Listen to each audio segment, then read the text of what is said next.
আসসালামু আলাইকুম সম্মানিত দর্শকবৃন্দ, অভিনন্দন এবং শুভেচ্ছা জানিয়ে শুরু করছি আজকের ভিডিও। আর আজকে আমি আপনাদেরকে দেখানোর চেষ্টা করছি আমাদের গ্রামের বাড়িতে ফেন্সি কবুতর। এই কবুতরগুলো আমি প্রায় আজ থেকে 4 বছর পূর্বে ঢাকা থেকে ক্রয় করে নিয়ে এসেছিলাম এবং এই কবুতরগুলো থেকে আমরা বেশ কিছু বাচ্চাও পেয়েছিলাম। কিন্তু দুঃখের বিষয়, কবুতরের মরণ বিধি হওয়ার ফলে বাকি কবুতরগুলো আমাদের সবগুলোই মারা গিয়েছিল, শুধু এই দুইটি জীবিত ছিল। তো এই কবুতরগুলো থেকে আমি আরো দুইটি কিউট বাচ্চাও পেয়েছি। আপনারা লক্ষ্য যদি করেন তাহলে দেখতে পাবেন, খুবই চমৎকার। এবং এই কবুতরগুলো আমি নিয়ে আসার কারণ ছিল, এই কবুতরগুলো আমাদের দেশীয় কবুতরগুলোর চাইতে খুবই কিউট এবং তার মুখের শেপটা দেখেন খুবই সুন্দর লাগে। যে কারণে আমি ঢাকা থেকে অনেক কষ্ট করে এই কবুতরগুলো এনেছিলাম।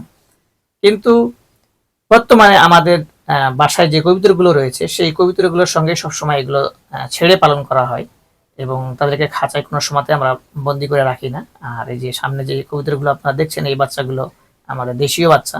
এগুলো খুবই কিউট এবং এগুলো খুবই বাচ্চা দিয়ে থাকে।